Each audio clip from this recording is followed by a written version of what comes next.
Hello and welcome back to another episode of Injustice For All MMA. My name is David, and this episode is for UFC 299, O'Malley versus Vera 2. Now, I know this is late. This is 3 days after the pay-per-view. I dodged every spoiler, and I was able to do the card. I just want to say that I'm very happy with this pay-per-view. I'm so thankful. This pay-per-view, everything, well, I didn't get every result I wanted, but I feel so happy. I feel so happy for just one reason and one reason only, and that's Jailton Almeida getting stopped. Not only getting stopped, but saving us from ruining future matchups. And that's the simple fact of the matter. Forget about O'Malley putting on a masterclass, a 50-piece, right? He now goes up in the skies for getting a 50-piece. I love just saying 50-piece because that's awesome, right? And this isn't one of those controversial 50 pieces where people go, oh, Brian Ortega won a run against Volk, so it's not really a 50. No.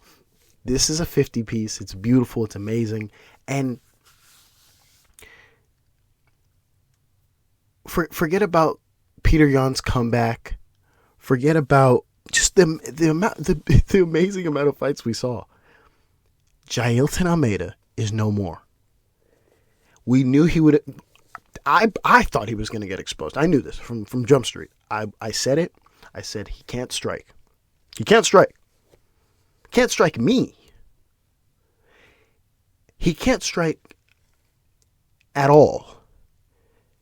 And in the first round, let me hold on and wait till we get to the fight so I can really delve into that fight. Because that fight, I could talk about that fight till I die. When I'm sitting on my deathbed and my children, let me write this better. When I'm 85 years old and my children come up to me and my grandchildren come up to me and they're like, hey, Grandpa, can you tell us about the UFC 299? Because I'm going to have the poster.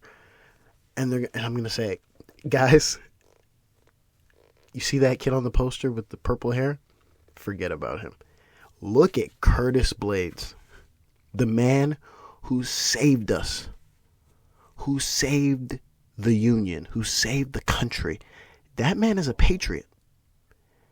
That man is a patriot and should be treated as such. And his children's children and whoever he associates with, every time you interact with them, you should open your pockets and give them whatever dollar amount you have in your wallet and bank account.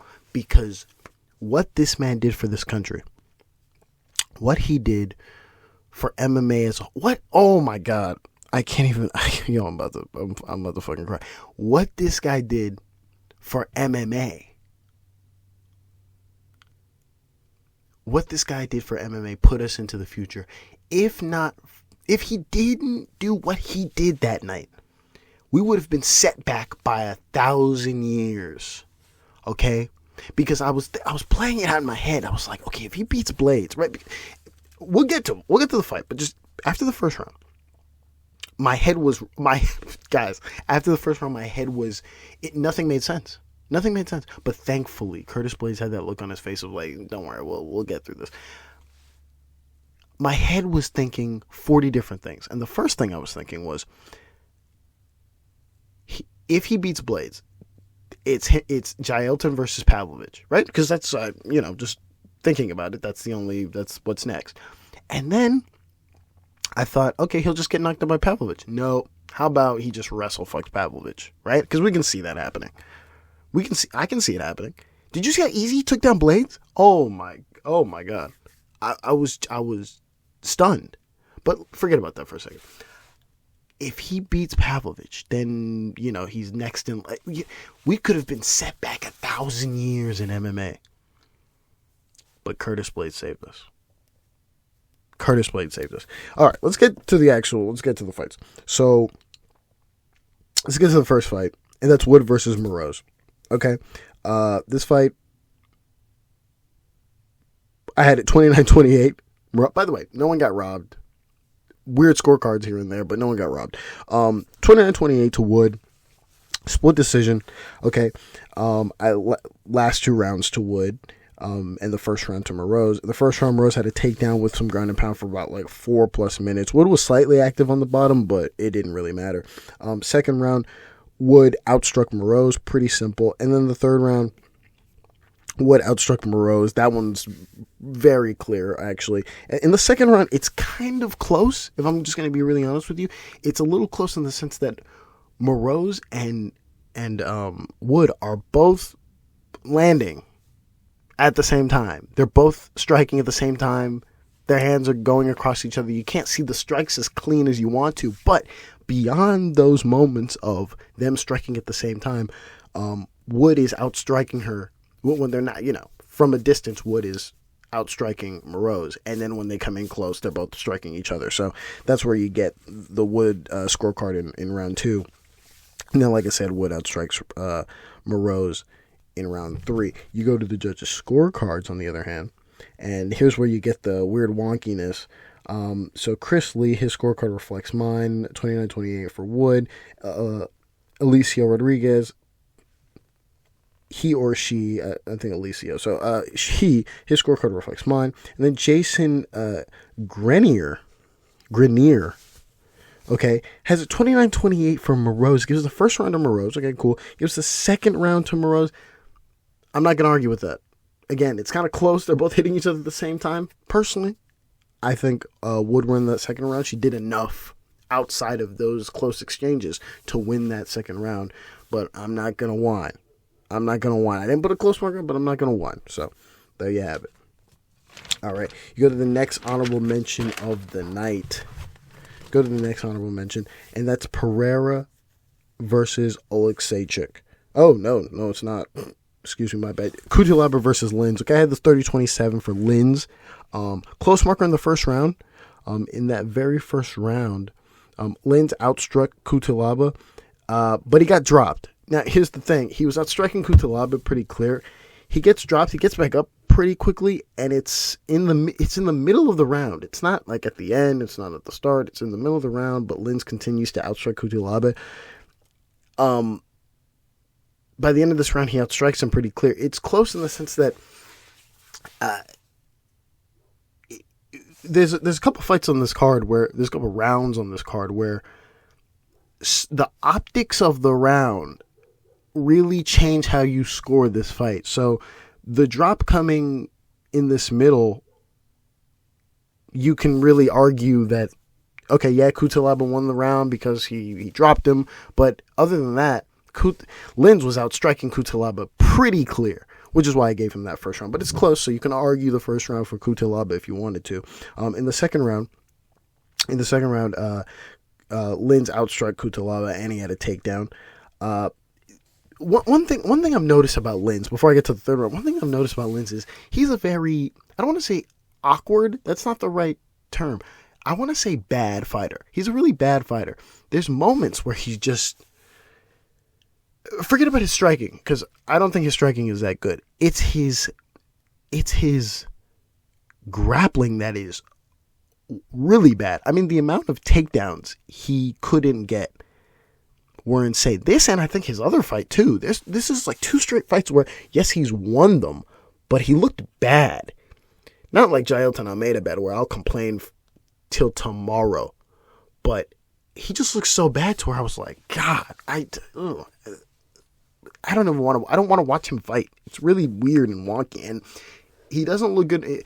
His next opponent will be someone decent. I hope will be someone decent, and we'll see if he's for real. Maybe my eyes are fucked up, and I'm maybe not seeing the right thing, or he's just gonna lose, is what I'm feeling. Third round, Lins had 2 takedowns, close on strikes, but he had 2 takedowns. Another funny thing about this is, with those takedowns, he does pretty much nothing with these takedowns. That and Cutelaba gets up fairly quickly, so there's that. 30-27 for Lins. You go to the judges' scorecards, and all 3 judges have it the same, 29-28 for Lins. They give Chris Lee, David Terrell, and Saul Diamato all give the last 2 rounds to Lins. They give the first round to Cutelaba. They really like the drop, and that gives him the round. I won't complain. I gave it to Lins, but it is what it is. You go to the next honorable mention. That's Gamrot versus Dos Anjos. This fight was very interesting. It was very interesting. 30-27 for Gamrot. 30-27 for Gamrot. I'm trying to find my notes here. Gamrot had 3 takedowns. Okay, and it was close on strikes, right? If this stayed on the feet, I could see it was trending towards Dos Anjos, but Gamrot just spamming takedowns. Gamrot's like a mini, I won't call him a mini Merab. That's not even a good comparison, but he's spamming takedowns and he gets them, and he kind of does nothing with them, at least in this round, at least in this first round. He had 3 takedowns. By the way, tonight, the night of the fight, the takedown meter was insane. I mean, some of these weren't. A lot of fights going on. A lot of those weren't takedowns, but that's beyond the point. Anyways, he had 3 takedowns, and it was close on strikes on the feet. You go to the... Oh, shit, what am I reading? Sorry, that's in the second round. Okay, let's go to the first round. I'm all over the place right now. First round. Gamrot gets dropped, okay? But despite getting dropped, he gets a takedown with some ground and pound at the... So he gets dropped pretty early, okay? Gets a takedown with some ground and pound for at least a minute, and it's close on the feet. So that gives him the round. The drop doesn't really affect how that round is scored. I already mentioned the second round. Third round, Gamrot gets 3 takedowns again with some ground and pound, and he outstruck Dos Anjos. That's where you have it. You go to the judges' scorecards. All right, you go to the judges' scorecards, and Jason Grenier gives the last 2 rounds to Gamrot, gives the first round to Dos Anjos.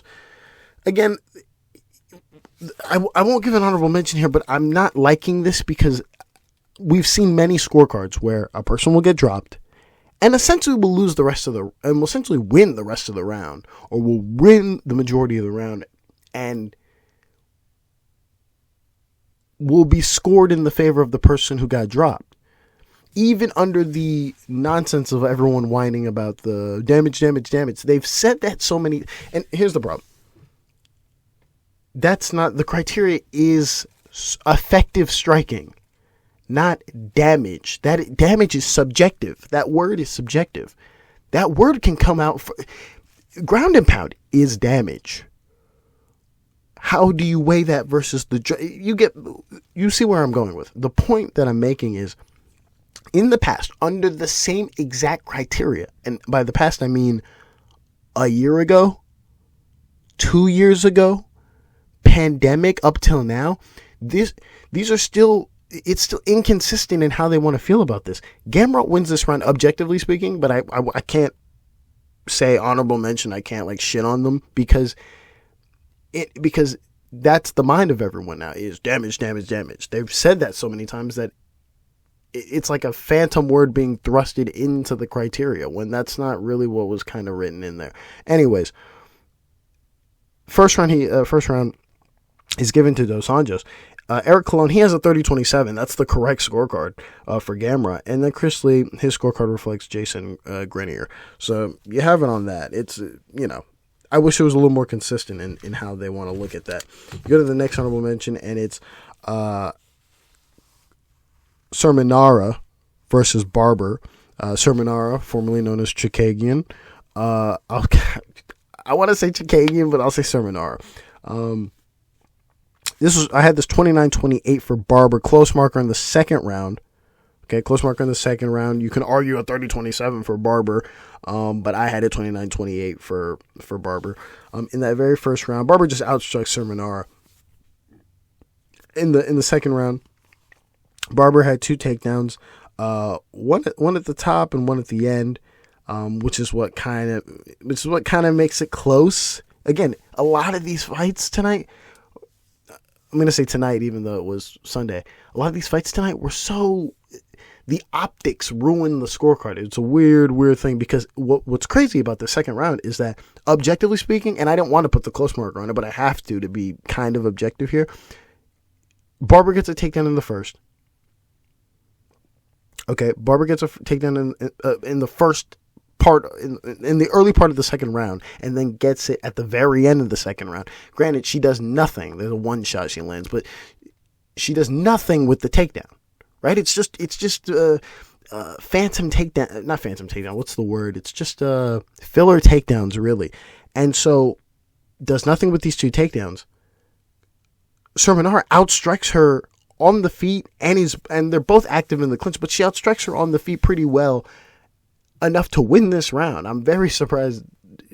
I'm gonna look at the scorecards again, but I think she wins this round objectively, but it's close, so I'll say that, right? Third round, Barber gets 2 takedowns. Cerminara gets 1 takedown, but Barber outstrikes Cerminara in total, so the takedowns don't matter. She outstrikes her, and that's where you get the scorecards. You go to the judges' scorecards, and Michael Tate has a 30-27. Again, a close mark in the second round, so I'm not really mad at it. Chris Lee has 29-28. His scorecard reflects mine. And then Saul Diamante 30-27 for Barber. So there you have it on that. Then my favorite fight of the night. I'm joking. My third favorite fight of the night. Blaydes versus Almeida. Okay, I don't even need to read out the scorecards. All the judges had it the same, blah, blah, blah. Blaydes wins in the second round TKO. Let's talk about just the sheer fact that we walk into this fight. I was going to put my house on this fight. Thankfully, I didn't, or else my heart would have gone through the roof. Almeida basically gets, okay? Almeida gets 6 takedowns. Okay? 6 takedowns. They say he got like 8 or 9. They throw in some bullshit. Those extra ones weren't takedowns. These were like objectively 5 to 6 takedowns. Okay? Does the thing that we all thought he would do, which is, I'm going to take down Curtis Blaydes and not throw anything. And the reason why we obviously I knew was he has no cardio. Every time Jailton Almeida comes up, they talk about one thing is he's big, but he's not big enough. Pause. He's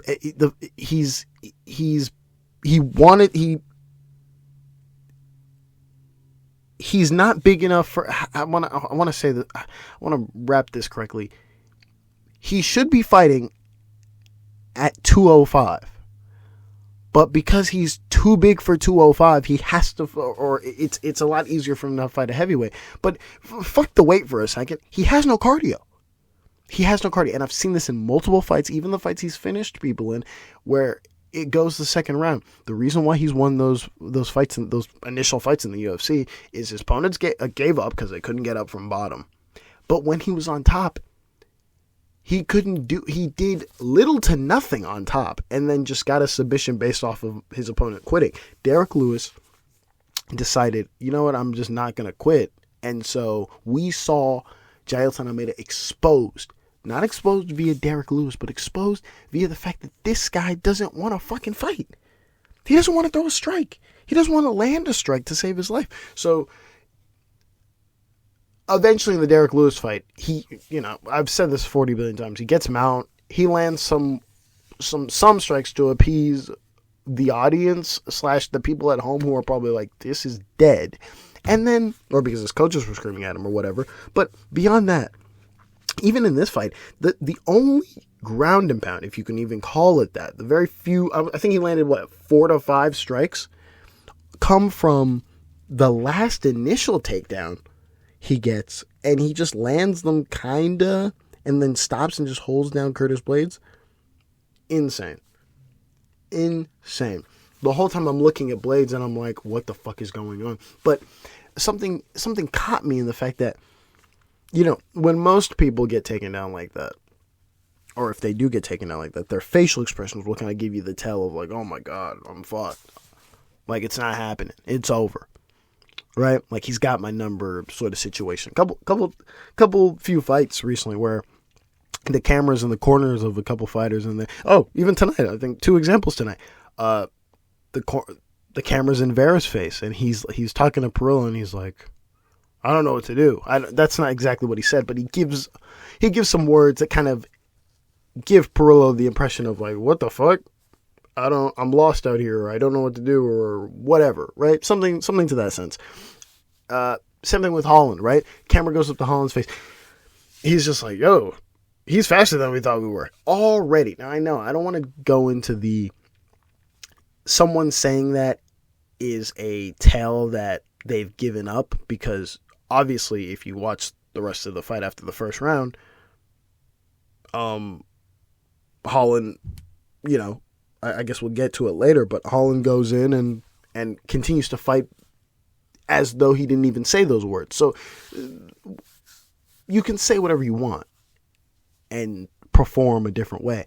The point is that when I was looking at Blaydes' face, he didn't give that impression. He looked as though he just came in. He was getting taken down, and he was just like, I'm fine. He's not going to do anything. And granted, if I were a fighter, if I were Curtis Blaydes, and watching tape, it's like, I don't have to worry about anything. I wouldn't have. This isn't DC grappling me. This isn't another a much better heavyweight grappler. One isn't popping up on the top of my head, but this isn't someone I have to really worry about. And it proved to be true, because in the second round, what we thought was like an uppercut turned out to be a lot more lackluster than it was. Jailton goes for a takedown and just loses off of I don't know how to wrestle, because he knows how to wrestle. It's a combination of no cardio, which is why he throws very little strikes, and really bad defense on his part, and he just gets KO'd off of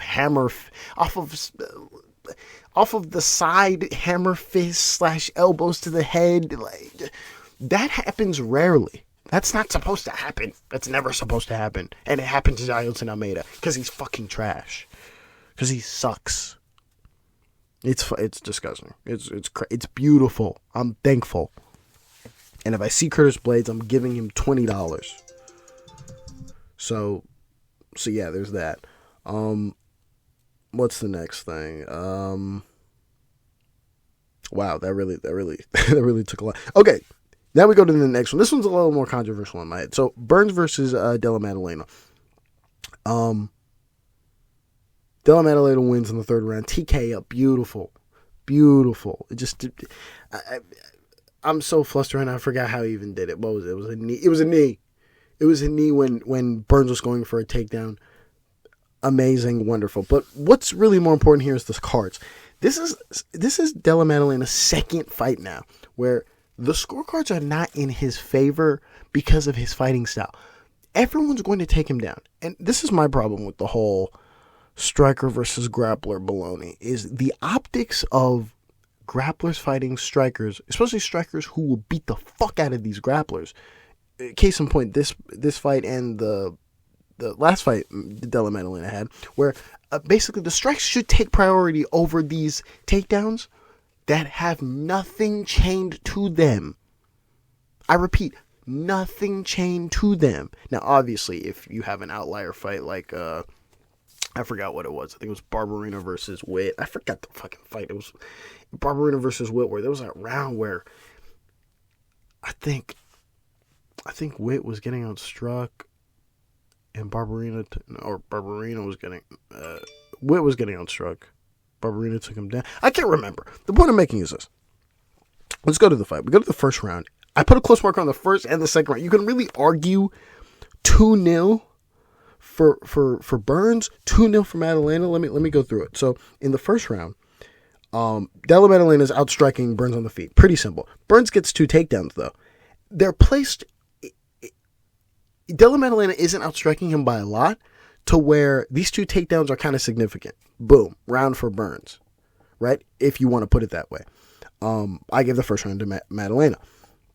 But then in the other direction, it's Burns does nothing with these takedowns. When I say he does nothing, I mean he does 0 things with these takedowns. He just grabs him and he's on him. And that's it.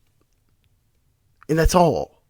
So the strikes landed by Maddalena are a lot more important. Okay? So that's where you get the closeness on that one. You go to the second round. And again, the optics of this just look weird.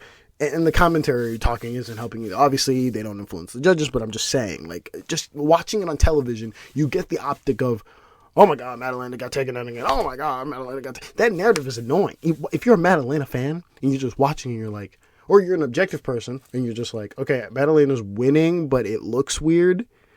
And you hear the commentary just go, oh, he got taken down again. You're pissed. I'm throwing shit at the television. Second round, Burns gets 3 takedowns. Now, this one's a little weirder. He gets 3 takedowns. I want to say all of them, all of them, he does nothing with them. Now, that's in conjunction with, he lands like 2 huge strikes on the feet, but he gets outstruck pretty clear. I mean, he's getting outstruck pretty clear on the feet, but in between him getting outstruck, he lands 2 big shots on Maddalena, right? And I think that's the funny thing here, is that there's a difference between not only the size of the Apex octagon, but the atmosphere. Sitting in a quiet room watching a fight, you'll score it differently from with the crowd on your neck cheering for shots that land versus shots that don't land, etc., etc., etc. And this is case in point where Maddalena's outstriking Burns, and he gets hit with 2 big shots that, okay, he gets hit with 2 big shots, but objectively speaking, he's winning this round. And then you have the 3 takedowns. This round belongs to Burns, but again, in a universe, you could argue the second round for Maddalena. I wanted to, but I changed last minute. I was like, all right, Burns gets this round. It's 1-1. In no way do I feel this is like a comeback for Maddalena, but the third round started off really weird. Again, the optics were in play, where Maddalena is outstriking Burns. Maddalena is outstriking Burns clear, but gets taken down. And so and gets ridden on, and it's just awkward, and it looks bad. And that's when the knee comes in. It wasn't looking good. From an optics perspective, you could argue someone might have, if you're a judge, the judges were probably going to give that round to Burns if it was going the way it was going. Who knows? But it ends in a TKO for Della Maddalena. You go to the judges' scorecards, on the other hand, and this is what I'm talking about. Alicia Rodriguez gives the first 2 rounds to Burns. I mean, I disagree. There's no nuance in this score. That's really, I don't like it, but I can't shit on it because both rounds are close. Okay, same with Christopher Lee, 2 rounds for Burns, and then Saul D'Amato, who we'll get to later. Just nonsense from him later on, but for right now, scores it correctly. Gives the first round to Della Maddalena, gives the second round to Burns. At least correctly in my opinion, but again, it's close, so I can't really say these guys suck or anything like that. We go to the next honorable mentions, okay, and that's Holland versus Page, okay? Holland versus Page had an amazing walkout. The Undertaker song with the whatever song was coming, he was pumping it, he was doing some shit. That was cool. 30-27 for Page. Close marker in the second round. I'll get to that in a second. 30-27 for Page. You go to the first round. Okay, you go to the first round. Page just outstruck Holland. Pretty clear. Simple. Second round, Page was outstriking Holland again. He had a takedown. I'm sorry. Holland was outstriking Page in the second round. And he had a takedown with some ground and pound. But he got dropped. Now, here's the funny thing. Initially looking at it, because everyone's swinging and all these loopy-ass Looney Tunes looking shots, it looked like he dropped him. On the replay, he didn't drop him. He just tripped him. In that case, this round isn't close, and the round belongs to Holland. So that's whatever. Thankfully, I put the close marker, so that's kind of on me. It's not really a testament to the judges. It's kind of on me. But, in the moment, you're just like, oh, did he just get dropped? Cool. Second, if he did get dropped, you can maybe give this to Page. If he didn't get dropped, you give it to Holland. And then the third round, Page just outstrikes Holland. So pretty simple on that. You go to the judges' scorecards. All 3 pretty much have it the same. Eric Colon, David Torelli, and Christopher Lee have it 29-28. With all of them giving the second round to Holland, and they give the fight to Michael Venom Page. You go to the last honorable mention, and this one just, it's nonsense. It's nonsense. These guys just want to find a way. They want to find a way to give out 10-8s. These guys have not learned their lesson. They haven't learned their lesson. Stop with the fucking 10-8s. It's unnecessary, and you're ruining shit. You're ruining it. Okay? Last honorable mention, O'Malley versus Vera. O'Malley puts up a 50-piece. I mean, I love seeing 50-piece. I like seeing them on fight nights personally, but seeing them on a pay-per-view, it just makes it sweeter, especially if you're rooting for it. If you're rooting for O'Malley, it's sweet, right? When Volk put on the 50-piece, I can't really stand, but when he put on the 50-piece against Holloway, it was wonderful. When he put on the 50-piece against Ortega, it was wonderful. He was on his way to putting a 50-piece on Korean Zombie until that was stopped.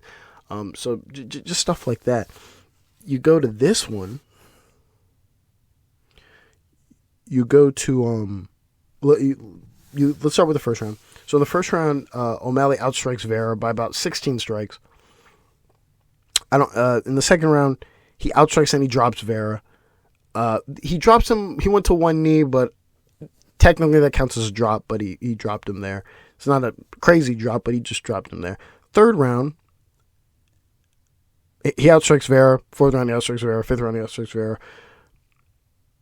You get the deal. It's the third round or the second round where he lands the huge knee on Vera. I think it's the third round, but I forgot. But it's one of those rounds where he lands the huge shot on Vera. To where maybe I could think, okay, I could see someone giving a 10-8 here, and I won't complain too much. I'll complain, but I won't complain too much. We go to the judges' scorecards. Eric Colon and Chris Lee both have it 50-45. Their scorecard reflects mine. And then Salty Amato just wants to be different. Now, this is what's the problem with this. It's not that he gave a 10-8. I can objectively say with all of my heart, this is a bad 10-8. It's not the worst 10-8. We've seen terrible 10-8s. This is definitely one of the worst 10-8s, given the fact that, yes, okay, O'Malley is outstriking Vera. Then, towards the end, there are pockets where Vera is landing on O'Malley. Forget about the shot at the end, which doesn't matter because the bell rung and he then sat down like well after the bell. That shot to the body is irrelevant. The knees are irrelevant. What I'm saying is this. O'Malley is outstriking Vera by a lot. But then Vera is then landing significantly on O'Malley. This is a standard 10-9. But for some reason, Saul Diamato's finger goes to right 1-0, and before he puts the line down, he crosses it, and then he loops it back to make an 8. For no fucking reason. It's nonsense. Honorable mention of Saul Diamato. It's a stupid score. It's a really silly, stupid scorecard that shouldn't even be there. And what pisses me off about this is you can say maybe this is a mistake. But this is like a consistent thing. This is the second time now that Saul Diamato has given a goofy scorecard for many terrible scorecards. A goofy scorecard for O'Malley. The other fight I complained about, Munhoz versus O'Malley, first round, I mean, even a blind man could see that O'Malley lost that round against Munhoz. Run it 2 seconds later, guess what? The fight ends and the little eye poke, and then we look at the scorecards, and it turns out that Saul Diamato is the only guy who gave him round 1 after he got outstruck. But then O'Malley does like a PR campaign of like, oh, but I checked the kicks and I did. But O'Malley didn't land more than 3 strikes in that round. Okay, that's cute. And then we come here where he's just like, fuck it, we'll just give it 10-8 just to make it look cute. That's ridiculous. It's nonsense and it's fucking bad. And that's it. And that's all we have. This was an amazing pay-per-view. And now we have to sit through basically 4 fight nights in a row to get to the almighty pay-per-view of UFC 300, where hopefully Jamal Hill knocks out Alex Pereira and we end the night off beautifully. Thank you all for listening. I really appreciate it, and God bless.